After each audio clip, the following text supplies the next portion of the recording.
Hi all, എല്ലാവരും സുഖമായിട്ടിരിക്കുന്നോ? ഇന്ന് ഞാൻ കൊണ്ടുവന്നിരിക്കുന്നത് ബ്രെഡ് പുഡിങ്ങിൻ്റെ വീഡിയോ ആണ്. ഇത് ഞാൻ ഓൾറെഡി നേരത്തെ അപ്ലോഡ് ചെയ്തൊരു വീഡിയോ ആയിരുന്നു. പക്ഷേ അതിൽ ന്യൂസ് കിട്ടിയത് കൊണ്ട് എനിക്ക് കോപ്പിറൈറ്റ് ഇഷ്യൂ അടിച്ചായിരുന്നു. അതുകൊണ്ട് അത് ഡിലീറ്റ് ആയിപ്പോയി. അപ്പോൾ ഞാൻ വീണ്ടും ഈ സെയിം വീഡിയോ ഒന്നുകൂടി അപ്ലോഡ് ചെയ്യുവാണ്. അപ്പോൾ ഇത് മിക്കവരും ചെയ്ത് നോക്കിയിട്ട് അത് നല്ല അഭിപ്രായം കിട്ടിയൊരു വീഡിയോ ആയിരുന്നു. അതുകൊണ്ടാണ് ഞാൻ ഇതൊന്നുകൂടെ റീ അപ്ലോഡ് ചെയ്യുന്നത്. അപ്പോൾ നിങ്ങളിതൊന്ന് ട്രൈ ചെയ്ത് നോക്കണം. നല്ല അടിപൊളി ടേസ്റ്റ് ആയിട്ടുള്ള ഒരു ബ്രെഡ് പുഡിംഗ് ആണ്. ആദ്യം ഞാനിവിടെ ചൈന ഗ്രാസ് മെൽറ്റ് ചെയ്തെടുക്കുകയാണ്. കുറച്ച് വെള്ളം ചേർത്ത് ഈ അഗർ ചൈന ഗ്രാസ് സെയിം ആണ് കേട്ടോ. അപ്പോൾ അതിങ്ങനെ മെൽറ്റ് ചെയ്തെടുക്കുക. പിന്നെ ഒരു അരിപ്പയിൽ കൂടെ അരിച്ചെടുത്ത് മാറ്റി വയ്ക്കുക.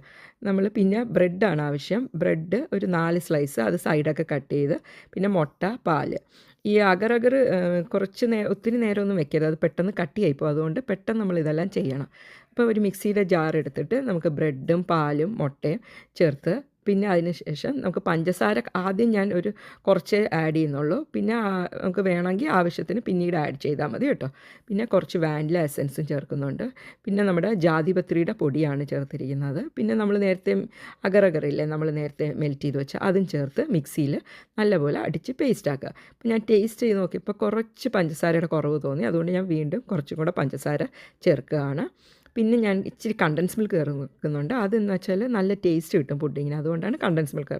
നിങ്ങളുടെ കയ്യിൽ ഇല്ലെങ്കിൽ അത് ചേർക്കേണ്ട, പഞ്ചസാര മതി കേട്ടോ. അതിന് ശേഷം നമുക്കതൊന്ന് മാറ്റി വയ്ക്കാം. ഇനി നമുക്ക് കാരമലൈസ് ചെയ്യണം ഷുഗർ. അതിന് ഞാനിവിടെ ബ്രൗൺ ഷുഗറാണ് എടുത്തിരിക്കുന്നത്. ബ്രൗൺ ഷുഗർ ആകുമ്പോൾ പെട്ടെന്ന് നമുക്ക് കാരമലൈസ് ചെയ്ത് കിട്ടും. അതുകൊണ്ടാണ്. ഇപ്പം അതില്ലെങ്കിൽ നിങ്ങൾക്ക് വൈറ്റ് ഷുഗർ തന്നെ ആഡ് ചെയ്താൽ മതി കേട്ടോ. പിന്നെ സ്പൂൺ ഉപയോഗിക്കരുത്, നമ്മൾ നോൺ സ്റ്റിക്ക് ചെയ്യുന്നതാണ് നല്ലത്. പിന്നെ ഇടയ്ക്കിടയ്ക്ക് ഇതുപോലെ വെള്ളം ഒഴിച്ച് കൊടുക്കുക. പിന്നെ ഞാൻ കുറച്ച് ഗീയും ചേർക്കുന്നുണ്ട്. അത് നല്ലൊരു സ്മെല്ല് കിട്ടും. ആ കാരമലൈസ് ചെയ്ത ഷുഗറിൻ്റെ ഒരു ടേസ്റ്റ് നല്ലതായിരിക്കും. അതിനുവേണ്ടി അങ്ങനെ ചെയ്യുന്നത്. പിന്നെ അത് മെൽറ്റ് ആയതിന് ശേഷം നമുക്ക് ഒരു സ്പൂൺ വെച്ച് നമ്മൾ ഏത് മോൾഡാണ് ഉപയോഗിക്കുന്നത് ആ മോൾഡിലേക്ക് ആദ്യം കാരമലൈസ് ഷുഗർ ഇട്ട് കൊടുത്തതിന് ശേഷം നമുക്ക് ഒരു 5 മിനിറ്റിന് ശേഷം നമുക്ക് ആ ബാറ്റർ ഒഴിച്ച് കൊടുക്കുക. പിന്നെ ഞാനിവിടെ ഒരു കോട്ടൺ തുണി വെച്ചാണ് ആദ്യം കെട്ടുന്നത്. അതെന്താണെന്ന് വെച്ചാൽ നമ്മൾ സ്റ്റീം ചെയ്യുമ്പോൾ അതിൻ്റെ ആവിയുടെ ആ വെള്ളമില്ലേ, അത് നമ്മുടെ പുഡിങ്ങിലേക്ക് വീഴാതിരിക്കാൻ വേണ്ടി ആദ്യം വൈറ്റ് തുണി വെച്ച് കെട്ടുന്നത്. പിന്നെ ഒരു അലൂമിനിയം ഫോയിൽ വെച്ച് ഇങ്ങനെ കവർ ചെയ്ത് ഹോൾസ് ഇട്ട് കൊടുക്കുക. അത് കഴിഞ്ഞ് നമുക്ക് സ്റ്റീമർ വെച്ച് ഒരു അരമണിക്കൂർ നല്ലപോലെ സ്റ്റീം ചെയ്തെടുക്കുക. ഹൈ ഫ്ലെയിമിൽ തന്നെ സ്റ്റീം ചെയ്തെടുക്കണം. അതിന് ശേഷം നമുക്കിത് ഫ്രിഡ്ജിൽ വെച്ച് ഒരു 5 മണിക്കൂർ കഴിഞ്ഞതിന് ശേഷം നമുക്കിത് ഒരു പാത്രത്തിലേക്ക് മാറ്റാം. നിങ്ങൾ ഫ്രിഡ്ജിൽ വെച്ചതിന് ശേഷം മാത്രമേ ഇങ്ങനെ കമത്തി ഇടാവുള്ളൂ കേട്ടോ, അല്ലെങ്കിൽ അത് സെറ്റ് ആവത്തില്ല. അപ്പോൾ നമുക്ക് ഫ്രിഡ്ജിൽ വെച്ച് തണുപ്പിച്ച ഒരു പുഡിങ്ങാണ്.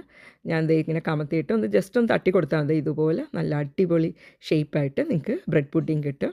നല്ല അടിപൊളി ടേസ്റ്റും കേട്ടോ. നിങ്ങൾക്ക് ഗസ്റ്റൊക്കെ വരുമ്പോൾ കൊടുക്കാൻ പറ്റിയ നല്ലൊരു പുഡിങ്ങാണ്. അപ്പോൾ നിങ്ങളിതൊന്ന് ട്രൈ ചെയ്ത് നോക്കണം. അപ്പോൾ എൻ്റെ വീഡിയോ ഇഷ്ടപ്പെട്ടെങ്കിൽ എൻ്റെ ചാനൽ ഒന്ന് സബ്സ്ക്രൈബ് ചെയ്യാൻ മറക്കില്ല. അപ്പോൾ വീണ്ടും പുതിയ റെസിപ്പി ആയിട്ട് കാണാം. Bye bye.